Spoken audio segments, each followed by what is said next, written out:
우리나라는 1만 년이라는 역사, 그리고 기독교는 6천 년인데 그 한 생명이 태어나서 관계되어지고 삶을 이뤄가는 거는 1만 년 전이나 6천 년 전이나 지금이나 똑같은데 그 사람을 어떠한 관점으로 인식을 하고 또 그 사람이 깨달은 하나님을 어떠한 관점으로 보느냐에 따라서 정말 천태만상 천정만별도 될 수 있고요. 또 유일하신 하나로 정립할 수도 있고요. 하는 면에서 정말 하나님, 요한복음 3장 16절입니다. 성경의 대지가요. 하나님이 세상을 이처럼 사랑하사 독생자를 주셨으니 이는 저를 믿는 자마다 멸망치 않고 영생을 얻게 하려 하심이라. 어떻게 보면 이 성경 3장 16절을 꿰뚫고 계시면 모든 성경이 그 안에서 다 풀어질 수 있어요. 성경뿐이 아니고 오늘날 우리들의 삶도 그 안에서 다 적용이 될 수 있어요.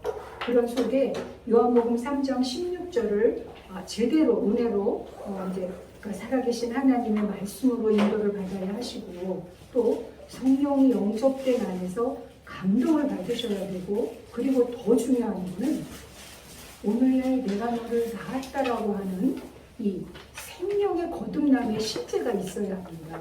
기독교가 이것을 너무 많이 가리워놨어요. 왜 가리워놨느냐? 그건 이제 한 분 한 분들이 신앙생활 깊어지고 또 뜻대로 행해서 왜 그게 부딪히고 안 되는가를 체험을 해보시면 더 깊게 공감을 하실 수가 있습니다. 그런 속에 신랑과 신부 그러면 제일 대표적인 것이 창세기 2장입니다. 1장 그냥 제가 말씀을 드릴게요. 태초 하나님이 천지를 창조하십니다. 성경을 풀어갈 수 있는 열쇠입니다. 황금 옥쇠고요. 그래서 창세기 1장 1절 태초에 하나님이 천지를 창조하십니다. 창조하신 천지가 무엇이고 하나님은 어떤 분이신데 어떻게 계시고 어떤 분이신가? 그러면 2절입니다. 땅이 혼돈하고 공허하며 흑암의 깊음 위에 있고 하나님의 신은 수면에 운행하시니라. 그게 땅의 혼돈 공허 흑암 깊음이 하나님의 신의 수면에 운행하심 속에서 그 땅이 거듭나서 하늘의 뜻을 깨닫고 하늘 안에 본래 있었던 자기의 존재를 밝히는 것이 오늘날의 새 언약의 새 말씀입니다. 이것을 누구는 역사적으로 풀고 누구는 이걸 계시적으로 풀고 누구는 이걸 문자적으로 풀고 누구는 이거를 생명의 실제로 풀어요. 그래도 결국은 드러나는 것은 그 하나입니다. 이러한 속에서 첫째 날 빛이죠. 있으라 있었고 가라사대예요. 그러면 거기는 어떤 빛일까요? 사실은 너무 막연해서 바로 분별들을 못하세요. 그냥 우리가 이렇게 보고 있는 빛인지 낮밤의 빛인지 아니거든요. 그리고 요한복음에 그 안에 생명이 있었으니 이 생명은 사람들의 빛이라. 그 빛은 이사야 9장에 지혜와 총명과 슬기의 빛이 되어지기 때문에 그 빛은 우리 안에 지혜도 되고 총명도 되고 슬기도 되고 우리 삶의 전반적인 것을 인도하는 하나의 지표도 됐다. 사람 여러 가지로 나타날 수 있거든요. 그리고 요한 1서에서는 태초부터 있는 생명의 말씀에 관한 우리가 듣고 보고 주목하고 만진 바가 되어지면서 하나님은 빛이시라 그래요. 그 빛은 창세기 1장에 가라사대 빛이 있으라 하셨고 그 빛과 요한복음에 그 안에 생명이 있었으니 이 생명은 사람들의 빛이라는 그 빛과 또 다른 빛입니다.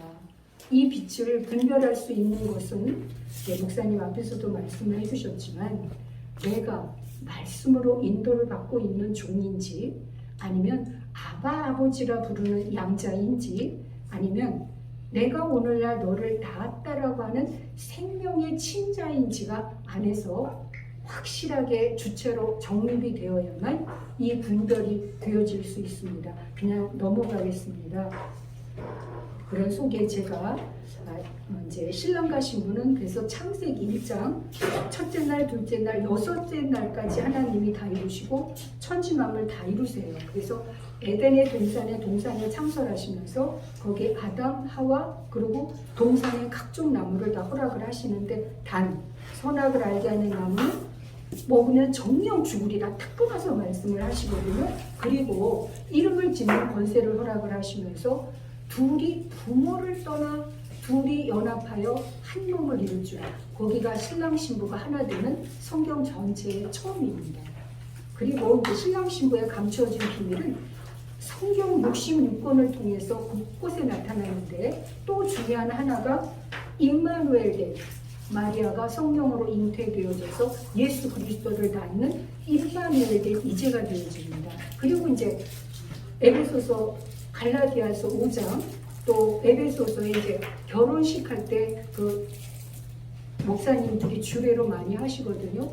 둘이 연합해서 그리스도는 머리고 여자는 교회고 이렇게 말씀을 하시는 그런 면이 되어지기 때문에 신랑과 신부가 하나 돼서 아들을 낳으면 그 아들은 아버지께 온전히 드려지거든요. 이것이 바로 성경에 감추어진 아버지와 아들 그리고 신랑과 신부의 실질성입니다. 우리가 말씀을 통해서 이거를 분명하게 깨달아야만 갈지자를 걷는다든지 미움을 받지 않습니다. 이 신랑과 신부적인 면에서는 감추어진 것이 정말로 많아요. 그리고 아버지와 아들에 대해서도 여기에서는 이제 여러 가지 그 세상하고 되어져 있는 것까지 같이 연결을 시켜야 되는데 그러면 너무 시간이 부족하고요. 핵심만 말씀을 드리겠습니다. 나와 아버지는 하나이니라. 요한복음 10장 30절인데요. 요한복음 10장은 뒤에 제가 성경을 쭉 인용을 했습니다. 그런 속에 이제 예수님이 말씀을 하시죠. 양의 우리의 문으로 들어가야 된다. 또 나보다 먼저 들어간 사람은 절도고 강도다. 내가 양의 문이고 양의 묵자라. 내 양은 내 음성을 듣고 또 자기 이름을 각각 불러 인도하여 내기 때문에 내 양은 내 음성을 듣는다. 그리고 이제 거기에서 타인의 음성은 알지 못한다. 그런데 중요한 말씀들을 여러 곳에서 하세요. 10장을 통해서. 나는 선한 목자라. 선한 목자는 양들을 위하여 목숨을 버리거니와. 굉장히 깊은 말씀입니다. 사람으로서는 할 수 없습니다. 그렇기 때문에 하나님의 독생자 예수 그리스도가 오셔서 우리들에게 다 이루신 것이죠. 처음에 우리는 초보적인 면에서 믿음으로 이르러 가는데 그 믿음 안에서도 또 성취되어 가는 면에 성령의 인도 속에 소망의 단계를 넘어가야 하고요. 생명으로 성취가 되어져서 진정 안에서부터 우러나오는 사랑의 실제가 되어야만 이러한 나는 선한 목자고 선한 목자는 양들을 위하여 목숨을 버리거든요. 그런데 이거를 중간 과정에서 짐을 지우거나 미혹하거나 잘못 적용하시는 분들이 너무 많아요. 그래서 오늘 교인들이 교회에 나가서 짐이 너무 무겁거나 아니면 다른 말씀을 밝히기 이전에 책임과 의무만 너무 많이들 지우세요. 그런데 하나님 아버지의 뜻도 독생자 예수 그리스도의 뜻도 보혜사 진리 성령님의 뜻도 아닙니다. 그런 속에서 이제 나보다 먼저 온 게 절도요 강도고 또 나는 선한 목자라 내가 내 양을 알고 양도 나를 아는 것이 성경에는 감추어진 비밀과 비사와 상징이 참 많습니다. 그 중에 하나님과 우리들의 관계를 시와 밭으로 말씀하기도 하시고 하나님과 어린 양으로 말씀하기도 하시고 또 여러 가지 비유를 통해서 말씀을 하세요. 시와 밭 그러면 시는 말씀의 씨가 떨어져서 성령의 싹이 나고 진리의 줄기로 생명의 열매를 맺는 전 과정이 화끈하게 꿰뚫어져야 합니다.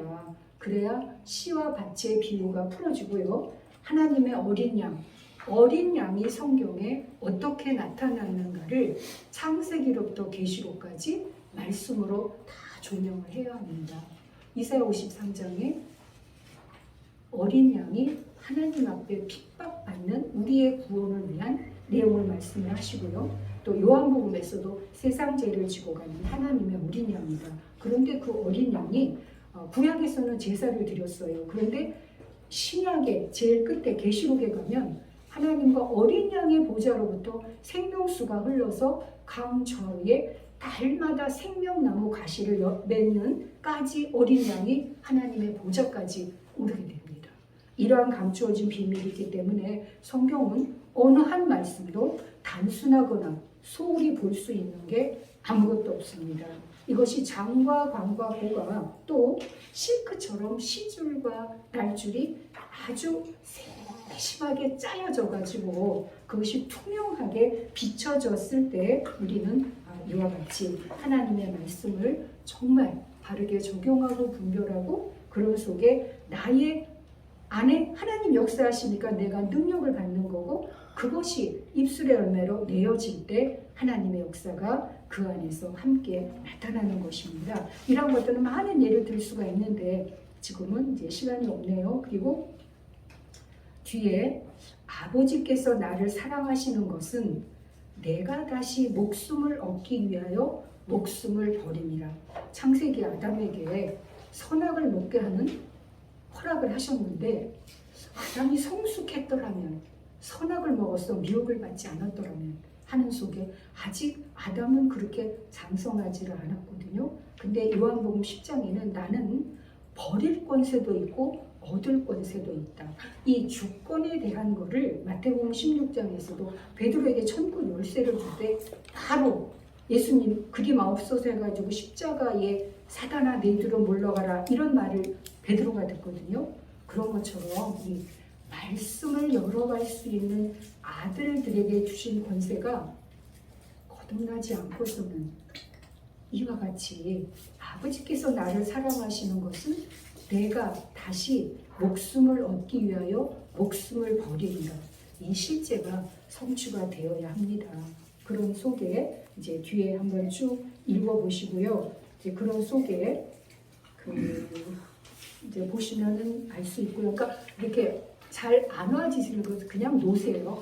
그냥 놓으시고 넘어가시면 나중에 그게 다 열리거든요. 그러니까 이제 1페이지를 하겠습니다. 1페이지는 저희들이 40년 동안 오면서 인도를 받았던 핵심을 제가 요약을 했기 때문에 용어가 저희들의 익숙한 용어라 조금 생소하실 수도 있어요. 이해가 안 되실 수도 있고 그냥 인도하신 대로 들으시면 하나님 아버지 주님 뜻 다 이루신 요한복음 3장 16절이죠. 제가 나와 아버지는 하나이니라. 이 말씀 안에는 하나님의 말씀을 받은 사람을 신이라 하였거든. 너희가 어찌 참나마다 하느냐. 사실은 종으로서는 서로 다툼이 없어요. 내가 아들이고 권세를 받았고 아버지의 뜻을 이룰 수 있다고 하는 속에 분쟁이 나타나고 대립이 나타나고 어떻게 보면 영적인 전쟁이 되어지거든요. 그런 속에 나와 아버지는 하나이니라. 한번 바꿔보세요. 아버지와 나는 하나이니라. 와를 빼시고 나 아버지 하나, 아버지 나 하나. 왜 이런 말씀을 드리냐 하면 우리는 구약은 하나님의 예정 섭리 가운데 예수 그리스도 보내셨습니다. 품속에 독생하신 하나님이 나타나셔서는 내 안에 아버지 계시다. 나는 아버지의 뜻대로 한다. 너희가 나 외눈을 보나 내 안에 아버지는 실제로 같이 계시다는 걸 늘 말씀을 신약 성경을 통해서 다 밝히 말씀을 하십니다. 그런 속에 나와 아버지는 하나다. 누가 주체인 것 같으세요? 아버지와 나는 하나다. 그래서 제가 나와 아버지는 하나이니라 말씀을 드렸고 이 말씀과 같은 연결 속에서 요한복음 14장은 이렇게 말씀하십니다. 근심하지 마라. 하나님을 믿으니 또 나를 믿으라. 요한복음 17장 17절에는 아버지의 말씀은 진리입니다.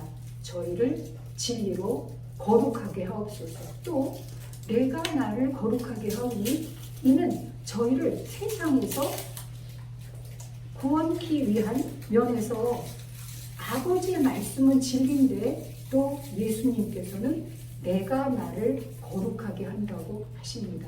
베드로에게 열쇠를 주실 때도 천국 열쇠를 주시면서 이를 알게 한 이는 하늘에 계신 내 아버지라 하세요. 우리들은 예수님이 말씀하시는 그 안에 살아계신 아버지 하나님의 실제를 오전 우리 초종교 모임의 목사님 이런 말씀 해주셨습니다. 제가 잠깐만 말씀을 드릴게요. 이게 바로 지금 이 초종교하는 초월적인 면에서 넘어가야 하는 핵심이 되어지거든요. 예수라고 주장하고 고착되게 되어지면 다 상대를 일반시킬 수가 있다. 우리들은 그거를 넘어서 공의다, 이화다, 박애다, 사랑이다. 그거를 넘어선 실제의 존재를 존재케 한 존재 자체가 되어야만 이러한 어떤 이름이라고 하는 속에 서로 대립이 될 수 있는 언어. 예수님은 존재 자체시죠. 그런데 그 예수라는 이름을 하면 다른 종교인들은 듣지를 않거든요. 그런 속에 이러한 어떤 사람이 인도하기 위한 몽학 선생이 되어서 인도하기 위한 용어라든지 단어라든지 이런 속에 갇혀 있게 되어지면 우리는 실제로 초정의 면에서 하나가 될 수 없다 해주시는 그 말씀의 깊은 뜻은 이런 말씀도 해주셨습니다. 하나님 아버지의 신성으로 우리들이 성품에 이르러가지 않으면 우리들은 대립과 갈등을 절대라고 하는 속에 초절대라고 하는 속에 극상극을 유발할 수 있다. 그런 말씀을 해주셨어요. 그래서 지금 개인 생명이다 전체화되어지는 우주 생명입니다. 그 안에 영적 생명이 함께 계시고 그 안에 하나님의 성품의 생명이 계시면서 하나님의 신의 성품의 이제가 자체로 계세요. 그런데 그냥 이렇게 말로만 들어서 이게 개인 생명인지 우주 생명인지 영적 생명인지 분별이 되시나요? 어렵죠.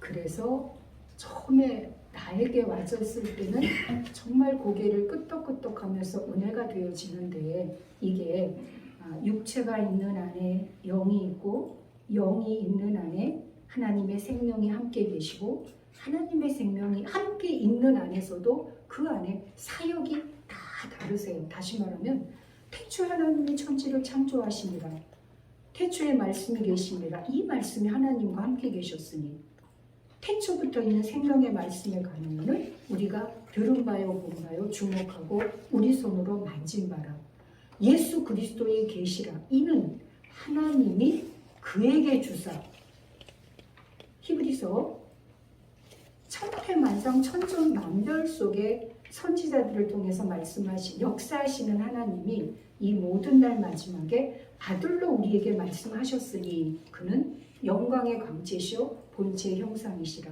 그러시면서 아들을 이끌어 세상에 다시 들어오게 한다 하시고 오늘날 내가 너를 낳았다 나는 그에게 아버지가 되고 그는 내 아들이 되리라. 제가 말씀드린 이 성경이 한 하나님이시거든요. 그런데 살아계신 하나님의 생명 안에 계신 그 하나님께서 이렇게 다양한 말씀으로 말씀을 하고 계세요. 그래서 이것을 정말 나의 차원과 수준과 기준으로 딱 붙잡아가지고 단정을 지어서 이거다라고 할 때 정말 많은 오류와 미혹들을 범할 수가 있죠. 그래서 창세기 2장 이제 요한복음 3장 16절에 둘째 줄 천지만물을 다 이루시고 하나님이 일곱째 날에 지으시던 일이 마침으로 일곱째 날에 안식을 하시고 일곱째 날에 복주사 거룩하게 하십니다. 그러면서 모든 일을 마치시고 안식을 하시죠. 그리고 예수님이 요한복음 19장 30절 다 이루었다. 계시록 21장 5절 6절 보좌에 앉으시니가 가라사대 보라 내가 만물을 새롭게 하노라 하시고 가라사대 하시거든요. 하나님이 세상을 이처럼 사랑하사 독생자를 주셨으니 이는 그를 믿는 자마다 멸망치 않고 영생을 얻게 하려 하심이라. 안에 창세기 1장에서 이루었다. 요한복음 19장에서 이루었다. 계시록 2에서 이루었다 한 실제가 이 요한복음 3장 16절에 핵으로 다 농축되어 있습니다.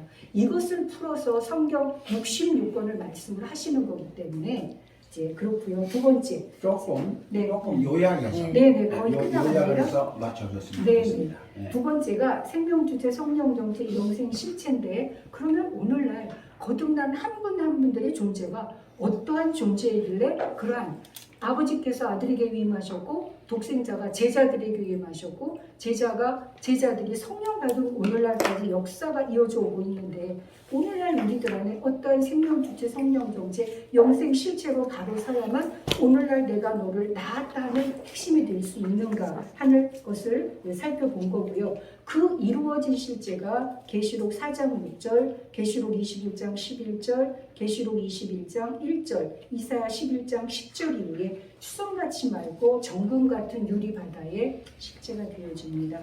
이제 그런 속에서 여자의 머리고 남자고 남자의 머리는 그리스도고 그리스도의 머리는 하나님이시라 하는 그런 성경의 실제적인 이제를 이제 보시면서 그 안에서 앞에 말씀드렸던 부분 그러면서 뒤에 이제 요한복음 14 전체를 말씀드렸던 부분을 그냥 듣고 하시는 이제 하나하나 안에서 인도가 있으시기 때문에 깨달아지시기라 보고 이러한 축복이 한 분 한 분에게 임하시기를 축원드립니다. 아멘. 네.